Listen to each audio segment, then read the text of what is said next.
दिल में निशानी रखले बानी तोहरा प्यार के। कहत जमाना के देखा दी सीना फाड़ के। केहू पागल कही केहू आशिकाना कही, आज हम कहतानी कल जमाना कही।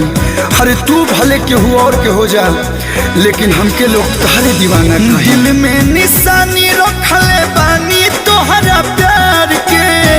कहत जमाना के देखा दी सीना फाड़ के। आज तोहर फोटो बा हो, आज तोहर फोटो बा करे जावा में टांगल।